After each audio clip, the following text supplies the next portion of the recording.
अब अगर आप ये वीडियो देख रहे हो तो आई होप आपने इसका पिछला पार्ट देख लिया है, और अगर नहीं तो इसका लिंक आपको कमेंट या डिस्क्रिप्शन में मिल जाएगा, जिसे देखना ना भूलिएगा, वरना ये वीडियो आपके पल्ले नहीं पड़ेगी। एपिसोड 1 की शुरुआत में हम जहाज को देखते हैं जो साय के बीच से गुजर रहा होता है, लेकिन किरीगोन ने अभी तक एलिना की शक्तियों का इस्तेमाल करके साय को मिटाने की कोशिश नहीं की होती और इस जहाज को जोया चला रही होती है। और तभी ये ग्रीशा जोया के पास आता है और उससे कहता है कि जब किरीगोन अपना इशारा दे तो उसे जहाज को साय के बीच में ही रोक देना है। और इसी बीच कैस, जैस्पर और इनिश चुपके से जहाज के निचले हिस्से में चले जाते हैं जहां पर पहले से ही मेल छिपा होता है। अब इसके बाद यहाँ से सीन शिफ्ट होता है और अब हम देखते हैं कि काफी भटकने के बाद नीना और मैथियस को एक छोटा सा होटल दिखाई देता है, इसलिए दोनों जल्दी से उस होटल में जाते हैं और वहाँ एक कमरा ले लेते हैं। और अब अपने कमरे में आकर दोनों ये फैसला करते हैं कि ये दोनों ही एक दूसरे से अलग नहीं होंगे,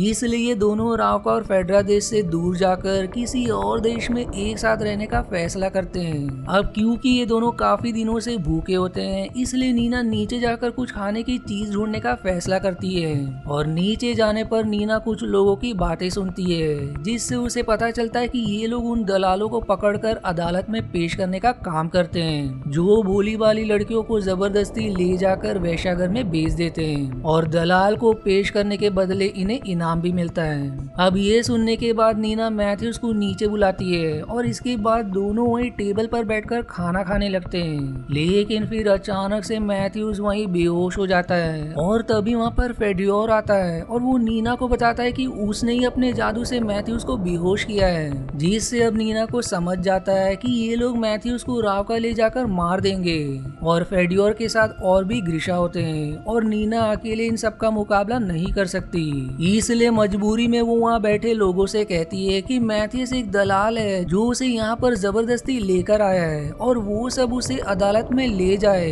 इसलिए अब ये लोग फेडियोर को नीना और मैथ्यूस को अपने साथ ले जाने से रोकते हैं और फेडियोर अब यहाँ पर कोई लड़ाई झगड़ा नहीं चाहता, इसलिए वो चुपचाप यहाँ से चला जाता है। अब सीन वापस से जहाज पर शिफ्ट होता है जहाँ पर इनिश मेल को देख लेती है और उसके गले पर चाकू रखकर उसके बारे में सवाल करती है, जिस पर मेल उन्हें सब बता देता है कि वो एलिना का दोस्त है और वो किरीगोन को मारकर एलिना को आजाद करना चाहता है। इसलिए अब क्योंकि इन तीनों का दुश्मन भी किरीगोन होता है, इसलिए ये लोग मेल के साथ मिलकर एलिना को आजाद करने का प्लान बनाने लगते हैं। इधर जहाज के ऊपर जैसे ही वोल्कारा हमला करते हैं तो किरीगोन एलिना की शक्तियों का इस्तेमाल करके वहाँ पर रोशनी की एक सुरंग बना देता है, जिससे वोल्कारा उन पर हमला नहीं कर पाते। अब एलिना ये देखकर किरीगोन से सवाल करती है कि अगर वो उसकी शक्तियों का इस्तेमाल करके साय को खत्म कर सकता है तो फिर वो ऐसा क्यों नहीं कर रहा, जिस पर अब किरीगोन रिवील करता है कि वो इस साय को अपना हथियार बनाना चाहता है। वहीं इधर जोया एक ग्रीशा को बताती है कि पश्चिमी रावका में उसका परिवार रहता है और पश्चिमी रावका पहुंचते ही वो सबसे पहले अपने परिवार से मिलेगा।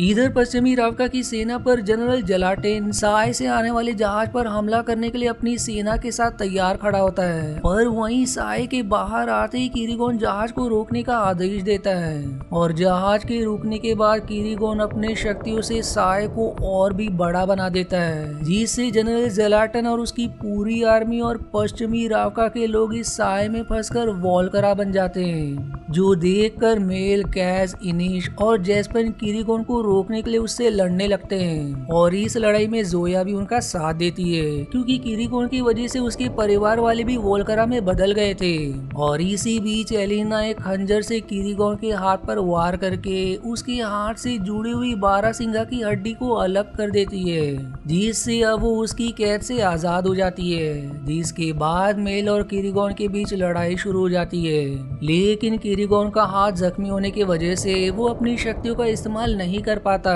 और इसी बीच वोल्करा उसे अपने साथ साय में खींचकर ले जाते हैं। अब इसके बाद जोया जहाज को साय से बाहर निकालती है और अब साय से बाहर निकलने के बाद ये सभी लोग अपने अपने रास्ते जाने लगते हैं, लेकिन जाने से पहले एलिना केज और उसके साथियों को उसकी मदद करने के लिए रावका की क्वीन का हीरो का हार तोहफे में देती है, जो उसे किरीगोन ने दिया था, क्योंकि वो जानती है कि अभी उन्हें पैसों की सख्त जरूरत है। और अब क्योंकि किरीगोन की वजह से पूरा रावका ग्रीशा का दुश्मन हो चुका था, इसलिए एलिना अब रावका में नहीं रह सकती थी। इसलिए वो सभी आज रात जाने वाले जहाज में बैठकर कैटाडैम शहर में जाने का फैसला करते हैं। वहीं दूसरी तरफ नीना जेल में मैथ्यूज से मिलने आती है, लेकिन मैथ्यूज समझता है कि नीना ने उसे धोखा दिया। नीना उसे समझाने की बहुत कोशिश करती है, लेकिन मैथ्यूज उसका विश्वास नहीं करता और फिर वो नीना को धमकाता है कि जेल से बाहर निकलने के बाद वो सबसे पहले नीना को जान से मार डालेगा। जिसके बाद अब नीना निराश होकर बाहर आ जाती है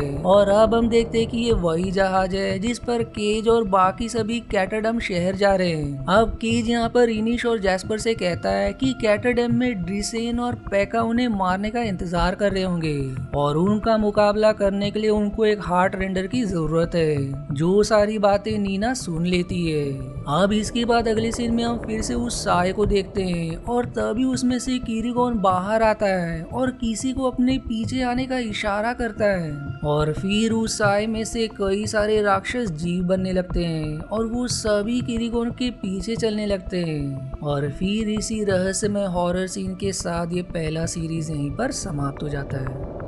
अब अगर आपको इसका अगला पार्ट देखना है तो इसका लिंक या तो आपको कमेंट या डिस्क्रिप्शन में मिल जाएगा और अगर नहीं तो इसका अगला पार्ट मैं जल्दी पोस्ट करूंगा, इसलिए मेरे चैनल को सब्सक्राइब करना ना भूलेगा ताकि आपसे अगला एपिसोड ना मिस हो। और वहीं अगर आपको मेरी वीडियो जरा भी पसंद आती है तो प्लीज इसे लाइक जरूर करें। और आज के वीडियो में इतना ही। आशा है आपको मेरी एक्सप्लेनेशन पसंद आई। यदि हाँ तो प्लीज वीडियो को लाइक करना और चैनल को सब्सक्राइब करके सपोर्ट करना ना भूलें। मिलते हैं अगले एक्सप्लेनेशन वीडियो में, तब तक के लिए धन्यवाद दोस्तों।